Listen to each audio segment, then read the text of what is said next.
Good morning dear students. ഇന്ന് നമ്മൾ പഠിക്കാൻ പോകുന്നത് റൈബോസോംസിനെ കുറിച്ചാണ്. റൈബോസോംസിനെ ഓർഗനൽസ് എന്ന് നമ്മൾ പറയാറില്ല. Because organelles are structures which are bound by lipoproteinaceous membrane. Here ribosomes are not bounded by membrane. Hence they cannot be called as an organelle. Ribosomes എന്ന് പറയുന്നത് സൈറ്റോപ്ലാസത്തിൽ കാണുന്ന ഒരു സ്ട്രക്ചറാണ്. അതിന് ഓർഗനൽ എന്ന് നമുക്ക് വിളിക്കാൻ പറ്റില്ല. They were discovered by George Palade in 1953.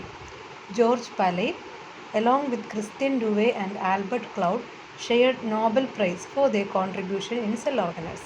Christian Dubé lysosome discover ചെയ്തതാണ്. ഇവർ മൂന്നുപേരും നോബൽ പ്രൈസ് ഷെയർ ചെയ്തിട്ടുണ്ട് for their contribution on cell organelles. Ribosomes are assembly of ribonucleoproteins. RNAയും പ്രോട്ടീൻസും ചേർന്നിട്ടുള്ള ഒരു അസോസിയേഷനാണ് റൈബോസോംസ്. അപ്പോൾ RNA എന്ന് പറഞ്ഞാൽ റൈബോന്യൂക്ലിക് ആസിഡ്. റൈബോന്യൂക്ലിക് ആസിഡും പ്രോട്ടീനും ചേർന്നതാണ് റൈബോന്യൂക്ലിയോപ്രോട്ടീൻ. There are two types of ribosomes, 70S and 80S ribosomes. The S represent Swedberg unit, which is the unit of sedimentation coefficient. Sedimentation എന്ന് പറഞ്ഞാൽ ഒരു പ്ലാന്റ് ടിഷ്യൂവിനെയോ അനിമൽ ടിഷ്യൂവിനെയോ നമ്മൾ ഹോമോജീനൈസ് ചെയ്യുക എന്ന് വെച്ചാൽ അരച്ചതിന് ശേഷം അതിൻ്റെ ആ ലിക്വിഡ് സസ്പെൻഷനെ സെൻട്രിഫ്യൂജ് ചെയ്യുകയാണെങ്കിൽ ആ സെൻട്രിഫ്യൂജ് ട്യൂബിൻ്റെ ഏറ്റവും താഴെ സോളിഡ് പാർട്ടിക്കിൾസ് സെഡിമെൻറ്റ് ചെയ്യും. ചെളിവെള്ളത്തിൽ മണ്ണടിഞ്ഞു കൂടുന്നത് പോലെ ഈ സെൽ ഹോമോജീനേറ്റിലെ പല പല മോളിക്യൂൾസും സെഡിമെൻറ്റ് ചെയ്യും. അപ്പോൾ സെഡിമെൻറ്റ് ചെയ്യുന്നത് ആദ്യം സെഡിമെൻറ്റ് ചെയ്യുന്നത് ഡെൻസിറ്റി കൂടിയ മോളിക്യൂൾസും, ഫോർ എക്സാമ്പിൾ ന്യൂക്ലിയസ് ഒക്കെ ആയിരിക്കും. പിന്നീട് ഡെൻസിറ്റി കുറച്ചും കൂടെ കുറഞ്ഞത്, അത് കഴിഞ്ഞ് വീണ്ടും ഡെൻസിറ്റി കുറഞ്ഞത്, അങ്ങനെയാണ്. അപ്പോൾ ഡെൻസിറ്റി ഗ്രേഡിയൻ്റ് അനുസരിച്ചാണ് സെൽ ഓർഗനൽസ് സെഡിമെൻറ്റ് ചെയ്യുന്നത്. ഈ റൈബോസോംസിൻ്റെ ഡെൻസിറ്റി റെപ്രസെൻ്റ് ചെയ്യുന്ന ഒരു യൂണിറ്റാണ് സ്വിഡ്ബർഗ് യൂണിറ്റ്. അപ്പോൾ സ്വിഡ്ബർഗ് യൂണിറ്റ് അനുസരിച്ച് നോക്കുമ്പോഴേക്കും 80S റൈബോസോംസ് ഡെൻസിറ്റി കൂടിയതും 70S റൈബോസോംസ് ഡെൻസിറ്റി കുറഞ്ഞതുമാണ്. 70S ribosomes are present in prokaryotes and in the mitochondria and plastids of eukaryotes. prokaryotes എന്ന് പറഞ്ഞാൽ ബാക്ടീരിയയും ബ്ലൂ ഗ്രീൻ ആൽഗയും. അതുകൂടാതെ യൂക്കാരിയോട്സിൻ്റെ മൈറ്റോകോൺട്രിയയിലും പ്ലാസ്റ്റിഡ്സിലും 70S ribosomes ഉണ്ട്. Whereas 80S ribosomes are found in the cytoplasm of eukaryotes.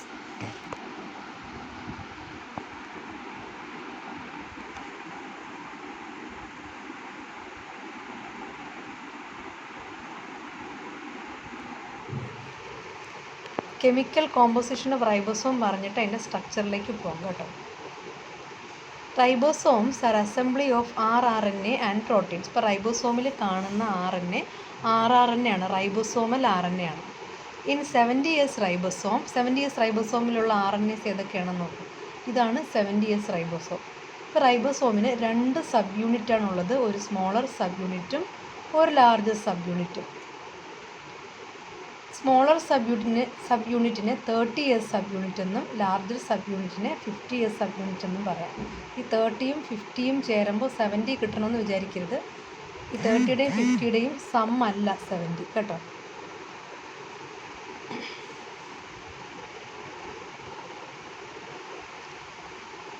So 70S റൈബോസോമിന് 2 sub യൂണിറ്റാണുള്ളത്, 30Sഉം 50Sഉം. ഇനി ഈ 30S sub യൂണിറ്റിലുള്ള RNA 16S RNA ആണ്. 16S RNAയും അതുകൂടാതെ 21 ഡിഫറെൻറ്റ് ടൈപ്പ് ഓഫ് പ്രോട്ടീൻസും ഈ 30S സബ് യൂണിറ്റിലുണ്ട്. 50S സബ് യൂണിറ്റിലാണെങ്കിൽ 23S RNAയും 5S RNAയും 34 ഡിഫറെൻറ്റ് ടൈപ്പ് ഓഫ് പ്രോട്ടീൻസ്. ഇപ്പോൾ ഈ RNA എന്ന് പറയുന്നത് rRNA ആണ് കേട്ടോ, റൈബോസോമൽ RNA ആണ്. ഇനി 80S റൈബോസോമിൻ്റെ കെമിക്കൽ കോമ്പോസിഷൻ നോക്കാം. 80S റൈബോസോമിനും ഒരു സ്മോളർ സബ് യൂണിറ്റും ഒരു ലാർജർ സബ് യൂണിറ്റും ഉണ്ട്.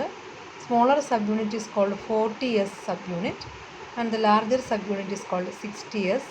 നേരത്തെ പറഞ്ഞതുപോലെ തന്നെ ഈ 60യും 40യും ചേരുമ്പോഴാണ് 80 കിട്ടുന്നതെന്ന് വിചാരിക്കരുത് കേട്ടോ. നേരത്തെ നമ്മൾ സെഡിമെൻറ്റേഷൻ്റെ കാര്യം പറഞ്ഞില്ലേ, സെഡിമെൻറ്റ് ചെയ്യുമ്പോൾ റൈബോസോംസ് സെഡിമെൻറ്റ് ചെയ്യുന്ന 2 യൂണിറ്റും ഡിഫറെൻ്റ് ആയിട്ടാണ് സെഡിമെൻറ്റ് ചെയ്യുന്നത്. ഇനി 80S റൈബോസോമിൻ്റെ സ്മോളർ സബ് യൂണിറ്റിൽ കാണുന്ന RNA 18S RNAയും 30 തരം പ്രോട്ടീൻസുമാണ് സ്മോളർ സബ് യൂണിറ്റിലുള്ളത്. ഇതിൽ ലാർജർ സബ് യൂണിറ്റിലാണെങ്കിൽ 28S RNA, 5.8S RNA and 5S RNA. ഇങ്ങനെ 3 ഡിഫറെൻറ്റ് ടൈപ്സ് ഓഫ് RNA ആണ് ലാർജർ സബ് യൂണിറ്റിലുള്ളത്. കൂടാതെ 40 ഡിഫറെൻറ്റ് ടൈപ്സ് ഓഫ് പ്രോട്ടീൻസ്. ഇതാണ് പ്രോകാരിയോട്ടിക് RNA റൈബോസോമിൻ്റെയും യൂകാരിയോട്ടിക് റൈബോസോമിൻ്റെയും chemical composition.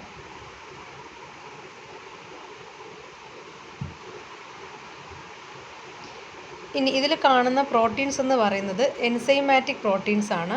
These enzymes are required for the protein synthesis. Protein synthesis അറിയുമല്ലോ അല്ലേ, ട്രാൻസ്ക്രിപ്ഷൻ, ട്രാൻസ്ലേഷൻ.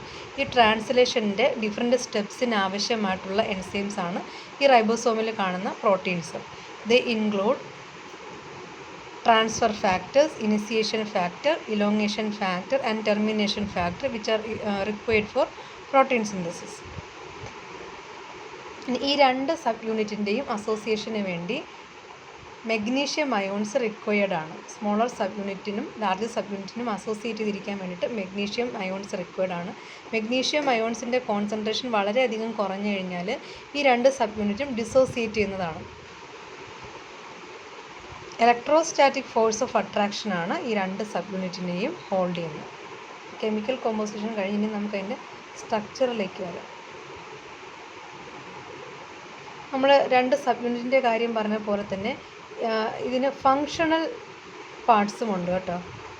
ഇത് ഒരു റൈബോസോമിൻ്റെ ഫങ്ഷണൽ പാർട്സാണ്. ഫങ്ഷണൽ പാർട്സ് എന്ന് പറഞ്ഞാൽ റൈബോസോമിൻ്റെ ഫങ്ഷൻ പ്രോട്ടീൻ സിന്തസിസ് ആണ്. അതിനേക്ക് ആവശ്യമായിട്ടുള്ള പാർട്സാണ് ഇനി പറയാൻ പോകുന്നത്. ഇത് സ്മോളർ സബ് യൂണിറ്റ് ആണ്. ലൈറ്റ് പർപ്പിൾ കളറിൽ കാണിച്ചിട്ടുള്ളത് സ്മോളർ സബ് യൂണിറ്റും ദിസ് വൺ ലാർജർ സബ് യൂണിറ്റും.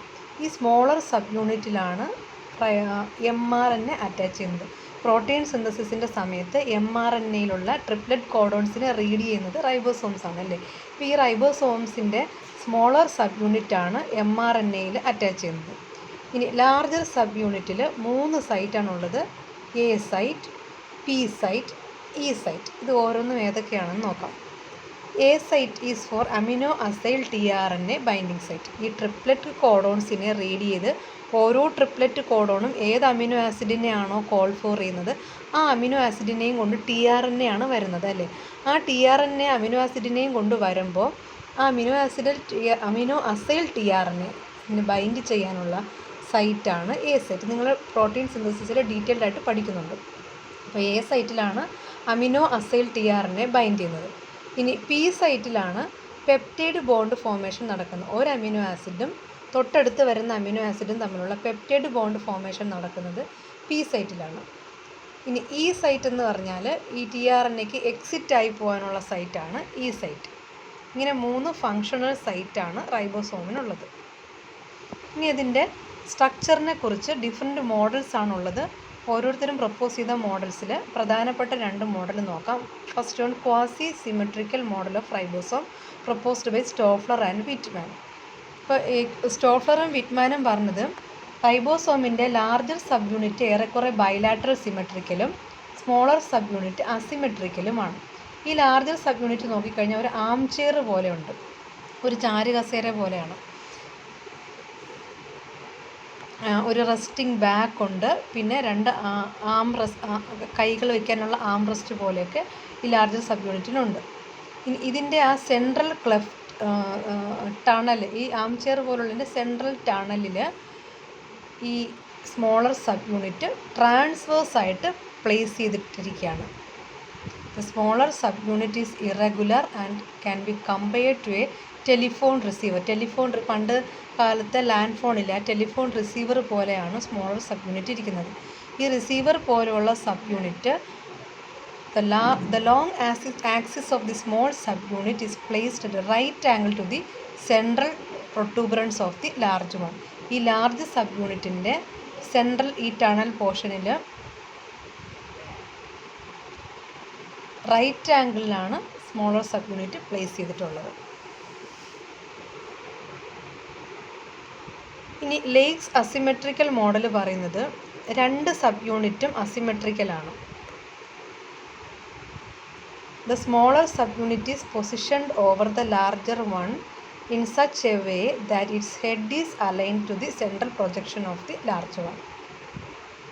ഇത് സ്മോളർ സബ് യൂണിറ്റ് ഒരു ബേസ്, ഒരു ഹെഡ്, ഒരു പ്ലാറ്റ്ഫോം, ഒരു ക്ലെഫ്റ്റ്, ഇത്രയും പാർട്സാണ് ഉള്ളത്. ലാർജർ സബ് യൂണിറ്റിനാണെങ്കിൽ ഒരു റിഡ്ജ്, ഒരു വാലി, ഒരു സ്റ്റോക്ക്. ഇത് രണ്ട് പാർട്ടും അസിമെട്രിക്കലാണ്. സ്മോളർ സബ് യൂണിറ്റും ലാർജർ സബ് യൂണിറ്റും അസിമെട്രിക്കലാണ്. ഇത് 70S റൈബോസോമിൻ്റെ അലൈൻമെൻറ്റാണ് കാണിച്ചിട്ടുള്ളത്. ഇത് ഒരു സൈഡിൽ നിന്നുള്ള വ്യൂവും താഴെ കാണിച്ചിട്ടുള്ളത് അതിൻ്റെ ഓപ്പോസിറ്റ് സൈഡിൽ നിന്നുള്ള വ്യൂ ആണ് കേട്ടോ.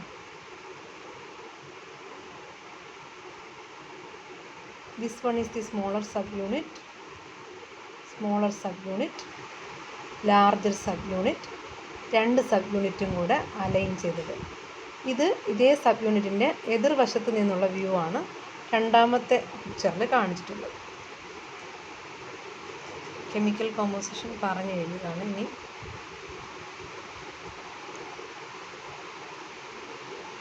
പോളിറൈബോസോംസ് പറയുന്നതിന് മുമ്പ് റൈബോസോംസ് സൈറ്റോപ്ലാസത്തിൽ എവിടെയാണ് കാണുന്നതെന്ന് ഒന്നും കൂടെ നമുക്ക് വ്യക്തമാക്കാം.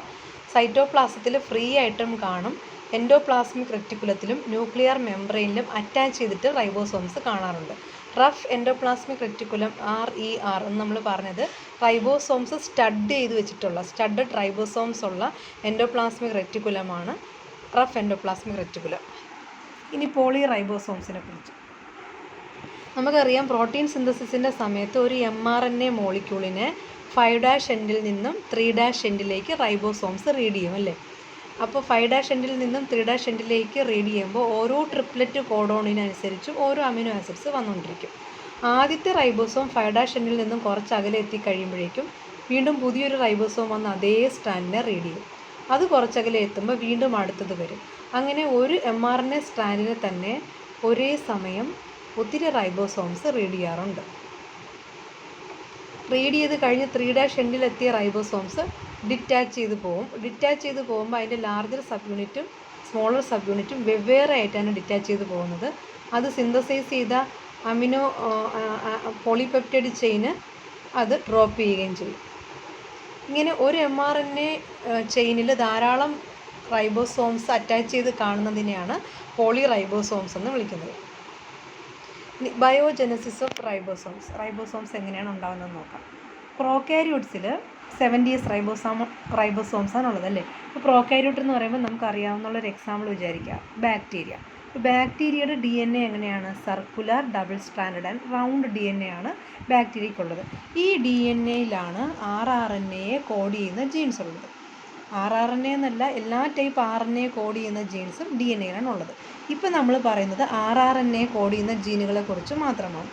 അങ്ങനെ ഈ ബാക്ടീരിയയുടെ ഇതിൽ ഇല്ലാത്ത കാര്യമാണ് ഞാൻ പറയുന്നത്, ഇതിലങ്ങ് നോക്കണ്ട. ബാക്ടീരിയയുടെ സർക്കുലർ ഡബിൾ സ്റ്റാൻഡേർഡ് DNA-യുടെ ചില പോർഷനിൽ rRNA കോഡ് ചെയ്യുന്ന ജീൻസ് ഉണ്ട്. ഈ റീജിയൻ കോഡ് ചെയ്തിട്ടൊരു rRNA-യുടെ ഒരു സിംഗിൾ യൂണിറ്റ് ഉണ്ടാവും. ആ സിംഗിൾ യൂണിറ്റ് പിന്നീട് ക്ലീവ് ചെയ്തിട്ട് 23S, 16S and 5S RNA, ഇങ്ങനെ 3 ടൈപ്പ് RNA ഉണ്ടാവും. നമ്മൾ നേരത്തെ പറഞ്ഞു കഴിഞ്ഞു, 16S RNA സ്മോളർ സബ് യൂണിറ്റിൻ്റെ പാർട്ടും 23S RNAയും 5S RNAയും ലാർജർ സബ് യൂണിറ്റിൻ്റെ പാർട്ടുമാണ്. ഇങ്ങനെയാണ് ബാക്ടീരിയയിൽ rRNA ഉണ്ടാകുന്നത്. ഇങ്ങനെ ഉണ്ടായ rRNA പിന്നീട് അത് സ്പെസിഫിക് പ്രോട്ടീൻസുമായിട്ട് ബൈൻഡ് ചെയ്തിട്ട് റൈബോസോംസ് ആയിട്ട് മാറുകയാണ്. ഇനി യൂക്കാരിയോട്സിലാണെങ്കിലോ, യൂക്കാരിയോട്സിന് ഒന്നിലധികം DNA ആണ് ന്യൂക്ലിയസിലുള്ളത് അല്ലേ. ഫോർ എക്സാമ്പിൾ ഹ്യൂമൻ ബീയിങ്സിന് 23 പെയർ DNA ഉണ്ട്. ഈ എല്ലാ DNAയിലും rRNA കോഡ് ചെയ്യുന്ന ജീൻസ് ഇല്ല. ഇപ്പോൾ ഹ്യൂമൻ ബീയിങ്സിൻ്റെ കേസിലാണെങ്കിൽ 14, 15, 16, 21, 22 ഇങ്ങനെ 5 ക്രോമസോമിലാണ് rRNA കോഡ് ചെയ്യുന്ന ജീൻസ് ഉള്ളത്. ഈ rRNA കോഡ് ചെയ്യുന്ന ജീൻസ് എല്ലാം കൂടെ ട്രാൻസ്ക്രിപ്ഷൻ നടക്കുമ്പോൾ, അതായത് ട്രാൻസ്ക്രിപ്ഷൻ എന്ന് പറഞ്ഞാൽ എന്താണ്? DNA-യിൽ നിന്നും RNA ഉണ്ടാകുന്ന പ്രോസസ്സാണ് ട്രാൻസ്ക്രിപ്ഷൻ നടക്കുമ്പോൾ നമ്മൾ പറഞ്ഞു വന്നത് rRNA കോഡ് ചെയ്യുന്ന ജീൻസാണ്. rRNA കോഡ് ചെയ്യുന്ന ജീൻസ് 5 ക്രോമസോമിലേ ഉള്ളൂ ഹ്യൂമൻ ബീങ്സിൽ. 14, 15, 16, 21 ആൻഡ് 22 ഇതിലില്ലാത്ത കാര്യമാണ് ഇപ്പോഴും പറയുന്നത് കേട്ടോ. അപ്പോൾ ഇത്രയും 5 ക്രോമസോമിലെ rRNA കോഡ് ചെയ്യുന്ന റീജിയൻസ് എല്ലാം കൂടെ ന്യൂക്ലിയസിൻ്റെ ഒരു ഭാഗത്ത് ഒന്നിച്ച് ചേർന്നിട്ട് അവിടെ വെച്ചാണ് rRNA പ്രൊഡ്യൂസ് ചെയ്യുന്നത്. അപ്പോൾ ഈ റീജിയൻ ഒരു ഇലക്ട്രോൺ മൈക്രോസ്കോപ്പിൽ നോക്കുമ്പോൾ ഈ റീജിയൻ വളരെ ഡെൻസായിട്ട് കാണും. അവിടെ എന്താ നടക്കുന്നത്? rRNA സിന്തസിസ് ആണ് നടക്കുന്നത്. 14, 15, 16, 21, 22 എന്നീ ക്രോമസോംസിൻ്റെ RRNA കോഡ് ചെയ്യുന്ന റീജിയൻസ് എല്ലാം കൂടെ അവിടെ വന്നിട്ട് എന്ത് നടക്കുകയാണ്, RRNA സിന്തസിസ് നടക്കുകയാണ്, ട്രാൻസ്ക്രിപ്ഷൻ നടക്കുകയാണ്. ഈ റീജിയൻ, ഡെൻസായിട്ട് കാണുന്ന ഈ റീജിയനെയാണ് നമ്മൾ ന്യൂക്ലിയോലസ് എന്നുള്ള പേരിൽ വിളിക്കുന്നത്. ഇത് ഹ്യൂമൻ ബീയിങ്സിൻ്റെ ന്യൂക്ലിയസിൽ മാത്രമല്ല, എല്ലാ ഓർഗാനിസത്തിൻ്റെയും പിന്നെ ന്യൂക്ലിയസിൻ്റെ ഉള്ളിലും ഈ ന്യൂക്ലിയോലസ് എന്ന് പറയുന്ന സ്ട്രക്ചറുണ്ട്. അപ്പോൾ ഈ ന്യൂക്ലിയോലസ് എന്ന് പറഞ്ഞാൽ മറ്റൊന്നുമല്ല, RRNA പ്രൊഡക്ഷൻ നടക്കുന്നതും ആയിട്ടുള്ള സ്ഥലങ്ങളാണ് ന്യൂക്ലിയോലസ്. അപ്പോൾ RRNA പ്രൊഡ്യൂസ് ചെയ്യുന്നത് എവിടെയാണെന്ന് മനസ്സിലായല്ലോ, ന്യൂക്ലിയസിൻ്റെ അകത്താണ് RRNA പ്രൊഡക്ഷൻ നടക്കുന്നത്. പക്ഷേ പ്രോട്ടീൻ പ്രൊഡക്ഷൻ നടക്കുന്നത് എവിടെയാണ്, സൈറ്റോപ്ലാസത്തിൽ അല്ലേ. റൈബോസോമൽ പ്രോട്ടീൻസ് സൈറ്റോപ്ലാസത്തിൽ നടക്കും. ഇനി സൈറ്റോപ്ലാസത്തിൽ ഉണ്ടാക്കിയ ഈ പ്രോട്ടീൻസിനെ ന്യൂക്ലിയസിൻ്റെ ഉള്ളിലേക്കും മൂവ് ചെയ്യും. സൈറ്റോപ്ലാസത്തിൽ ഉണ്ടാക്കിയ പ്രോട്ടീൻസ് ന്യൂക്ലിയസിൻ്റെ ഉള്ളിലേക്ക് എത്തിച്ചിട്ട് അവിടെ വെച്ചിട്ട് പിന്നെ RRNAയും പ്രോട്ടീൻസും തമ്മിൽ അസംബിൾ ചെയ്യുകയാണ്. അസംബിൾ ചെയ്തതിന് ശേഷം അത് സൈറ്റോപ്ലാസത്തിലേക്ക് വരും. അപ്പോൾ അത് സൈറ്റോപ്ലാസത്തിലെ റൈബോസോംസ് അങ്ങനെയാണ് ഫോം ചെയ്യുന്നത്. ഇനി റൈബോസോംസിൻ്റെ ഫംഗ്ഷൻ, ഇത്രയും സമയം നമ്മൾ പറഞ്ഞു തന്നെയാണ്, പ്രോട്ടീൻ സിന്തസിസ് ആണ് റൈബോസോമിൻ്റെ ഫംഗ്ഷൻ. പ്രോട്ടീൻ സിന്തസിസിന് ആവശ്യമായിട്ടുള്ള എൻസൈംസ് എല്ലാം റൈബോസോമൽ സബ് യൂണിറ്റിൽ തന്നെ ഉണ്ട്. They control and coordinate the polypeptide chain formation in protein synthesis. Larger sub യൂണിറ്റിന് പെപ്റ്റൈഡ് ബോണ്ട് ഫോർമേഷനിൽ കാറ്റലിറ്റിക് ഫംഗ്ഷനും ഉണ്ട്. And they help in the interaction and recognition between tRNA and RRNA. tRNAയുടെ RRNAയൊക്കെ റോള് ട്രാൻസ്ക്രിപ്ഷനിലും ട്രാൻസ്ലേഷനിലും ഡീറ്റെയിൽഡ് ആയിട്ട് പഠിക്കുന്നുണ്ട് കേട്ടോ. അതുകൊണ്ട് ഞാനിപ്പോൾ കുറച്ച് പറഞ്ഞാൽ നിങ്ങൾക്ക് മനസ്സിലാവില്ല, അത് ഡീറ്റെയിൽഡ് ആയിട്ട് പഠിക്കുമ്പോൾ നിങ്ങൾക്ക് മനസ്സിലാവും എന്താണ് tRNAയുടെ RRNAയുടെ റോളെന്ന്. ഓക്കെ, ഇത്രയും.